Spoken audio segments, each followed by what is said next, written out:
Imagine being sold by your own family to a reclusive multimillionaire under the guise of a contract that was only supposed to last a week. Isabella, a young woman full of personality, is drawn into a world of luxury and secrets. But what appears to be just a cold and calculated agreement soon reveals deeper layers. A man broken by the past, a woman determined not to lose her essence, and a contract that hides much more than meets the eye. What begins as a tense coexistence turns into a battle of emotions, where sarcasm, vulnerability, and unexpected twists dictate the pace. Will Isabella be able to discover the real reason behind this agreement? And more importantly, will she be able to come out of this week with her freedom and her heart intact? Stay tuned, because nothing is as it seems. "You have to be joking!" Isabella exclaimed, standing up abruptly from her chair in the small living room. His parents looked away, clearly uncomfortable. The table in front was full of papers, but none of them seemed to contain an explanation that Isabella found acceptable. "Daughter, listen. We had no choice," began your father, his voice shaking. "Oh, of course. No choice but to sell myself to a complete stranger," Isabella shot, crossing her arms. "It's not a sale," his mother interjected hesitantly. "It's a deal. He needs a wife for a week and we need the financial help." Isabella snorted in disbelief. "And what does that make me? A negotiating piece? Have you even heard what that sounds like?" The room was silent for a moment before his father stammered, "He promised to pay off all our debts and even help us with other problems. It's an opportunity for everyone." Isabella sat down again, stunned. His heart was beating fast, indignation and confusion mixing together. "Who is this man?" he finally asked, in a more controlled voice. "Enrique Villar," replied his mother. "He's a multi-millionaire who prefers to sort things out privately." "What does he gain from this?" asked Isabella. "And why me?" "He explained that he needs to maintain an image for an important contract," his father said. "And, well, you're young, educated, and clearly without self-worth, since my family decided to trade me," completed Isabella sarcastically. A few hours later, Isabella was at the gate of an imposing mansion. She pressed the doorbell, hesitating as she looked at the immaculate grounds. The door was opened, revealing Enrique. He was tall, with a serious expression and a rigid posture, like someone who had never heard a joke in his life. "You must be Isabella," he said, extending his hand. "And you must be the man who thinks people can be hired as furniture," she replied, refusing the compliment. Enrique raised an eyebrow but didn't show any irritation. "I hope this attitude is outside the contract." "Ah, you should have included a clause for that," replied Isabella, crossing her arms. Enrique led her into the house, explaining the terms of the agreement as she followed him with hesitant steps. "We will be a couple for a week. Dinners, public appearances. Nothing more than that. After the deadline, everyone goes their own way," Isabella interrupted him. "You know this is insane, right?" "Insane is relative," he replied, nonchalantly. "I prefer to think of it as efficient." The mansion was stunning, with chandeliers that looked like a palace and furniture that was worth more than his entire family home. But Isabella couldn't ignore the weight of what was happening. As Enrique talked about the schedule, she noticed something. He was not only cold, but completely disconnected. He looked like a man who avoided any human contact beyond what was necessary. "So basically I'm an accessory to your business week?" Isabella asked, trying to hide her indignation. Enrique stopped and looked directly at her. "I prefer the term temporary partner. It's more elegant." "Elegant?" repeated Isabella, laughing without humor. "Well, let the show begin." Enrique stopped for a moment and looked at his watch. "Dinner will be served at 8. Dress appropriately. There is a dress in the room prepared for you." "Oh, of course." "Because the only thing missing was for you to control my choice of clothes too," said Isabella, rolling her eyes. I call it convenience, replied Henrique, walking away without looking back. Isabella went up to the designated room and found the dress on the bed next to a short and direct note. No delays. He's a dream of arrogance, she muttered, slamming the door shut. But as he prepared, he realized that this week would be more challenging than anything he had ever faced. The sound of the cutlery against the plates was the only thing that broke the awkward silence of the dinner. Isabella, sitting at the opposite end of Henrique's long table, watched him with disguised curiosity. He seemed completely oblivious to the situation, focused on cutting his fillet as if it were a task of surgical precision. So, is this how it works? Asked Isabella, trying to break the ice. Do we eat in silence and pretend we are a happy couple when there is an audience? Henrique looked up impassive. Exactly. The fewer complications, the better. Complications? She repeated with a sarcastic laugh. Oh, of course, because hiring a wife for a week is not complicated at all. It's practical, he replied, shrugging. I needed a quick solution. You needed money. It's simple. Simple for who? Replied Isabella, leaning forward. Because from my point of view, this is great theatre, and honestly, you need to improve your acting. Henrique let out a sigh, as if he was losing patience. I'm not here to impress anyone, just to solve a problem. You seem great at solving problems, but terrible at dealing with people, she said, resting her chin in her hand. He didn't respond immediately, but there was something in his expression that made her realize the comment had hit a nerve. Before he could insist, Henrique stood up, grabbing a glass of wine.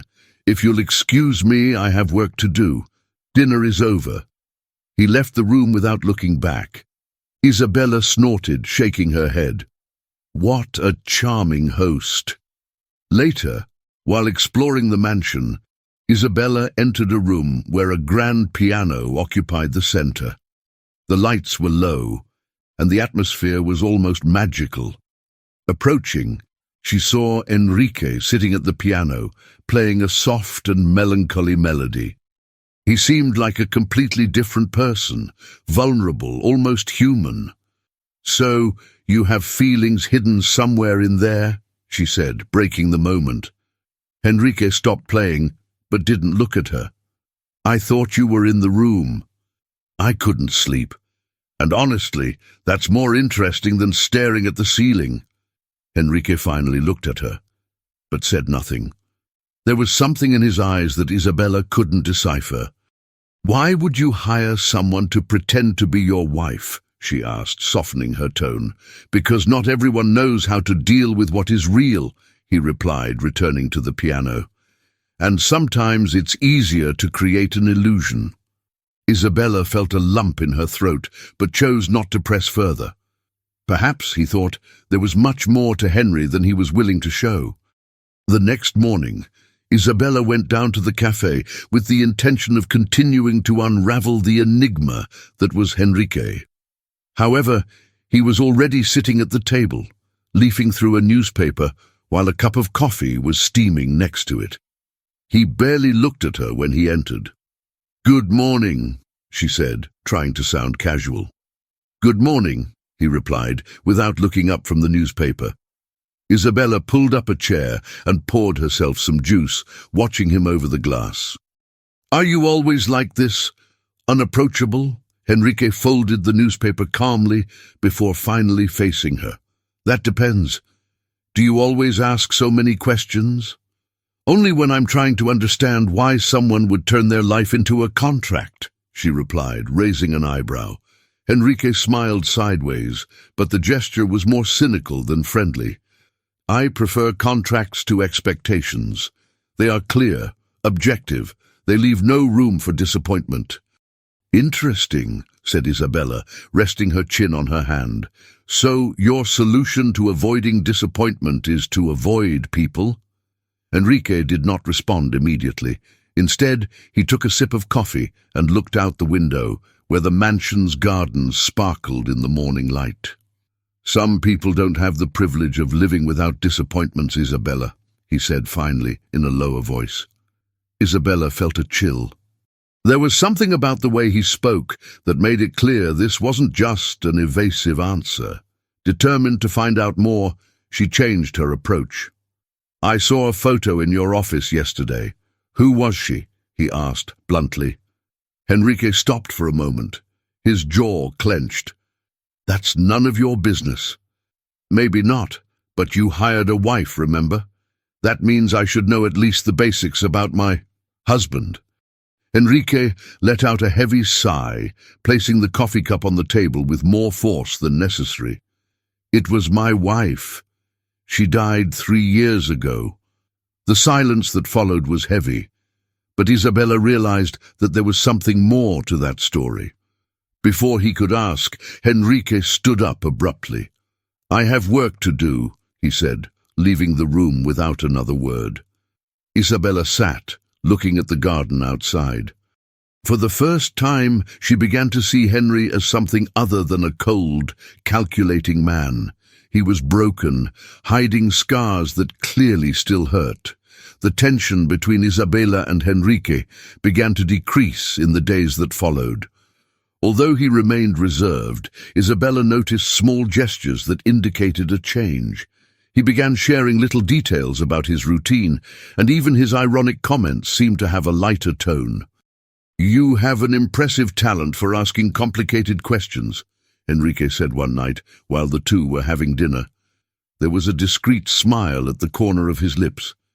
"And you have an impressive talent for avoiding direct answers," replied Isabella, raising an eyebrow. Henrique laughed softly, a rare sound that took Isabella by surprise. Fair touch. After dinner, he took her to his study, where there was an impressive collection of books and some old photos. "You asked me about my wife's photo," he said, taking the framed portrait from a shelf. "Her name was Clara. She was everything to me." Isabella was silent as he put the photo back in its place. It was clear that talking about Clara was difficult for him. "I'm so sorry for your loss," she said sincerely. "Me too," replied Henrique, looking at the ground. "But that doesn't change the fact that she's gone, and I haven't been the same since." "So why make this contract?" asked Isabella, trying to understand his logic. "This won't bring Clara back." Henrique took a deep breath before responding. "You're right, but sometimes pretending is easier than accepting reality." His honesty took Isabella by surprise.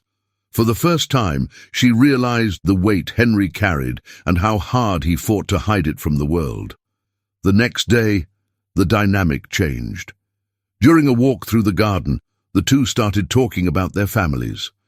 Isabella talked about the debt that put her family in trouble and how it made her accept the deal.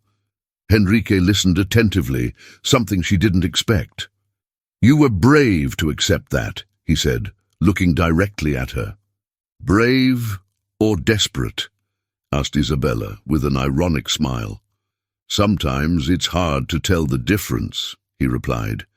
But the tranquility was interrupted when Isabella found by chance a letter in a drawer in Henrique's office. The letter revealed a detail he hadn't mentioned. The contract included a clause that could financially affect her family if she decided to leave early. Confronting him, Isabella exploded. "You didn't think this was something important to tell me." "I didn't think it would make a difference," replied Henrique, visibly uncomfortable. "How can you say that? You talk about trust, but you hide something like that from me?" asked Isabella, furious. Henrique passed his hand over his face, clearly sorry. "I never wanted you to feel trapped. I thought it would never be necessary to mention it." "Well, it was necessary," she said, before leaving the room, leaving Henrique alone with his thoughts. Isabella spent the night awake. Discovering the clause in the contract left her torn between anger and disappointment. She was already beginning to see Henrique differently, as someone who also carried his pains and failures, but now she questioned whether he really was capable of changing. The next morning, while having breakfast alone, Henrique entered the room. His face was lined with exhaustion, but there was something about his expression that seemed different, almost vulnerable. "We need to talk," he said, sitting across from her. "I think so too," replied Isabella, crossing her arms. Enrique took a deep breath before starting. "I know I hid something important from you, and I know it was wrong, but I need you to understand one thing. I did it because I was scared." "Afraid of what?" she asked, without hiding her distrust. "That you would leave before I had the chance to prove that I can be different," he admitted, looking directly at her. Isabella remained silent for a few moments, absorbing his words. Finally, she said, "You don't need to prove anything to me, Enrique. If you want to change, it has to be for you, not for someone else." He nodded slowly as if he was truly considering what she said. "I know. But over the last few days I've realized something I didn't expect. You brought something into my life that I thought I'd never find again. A reason to try.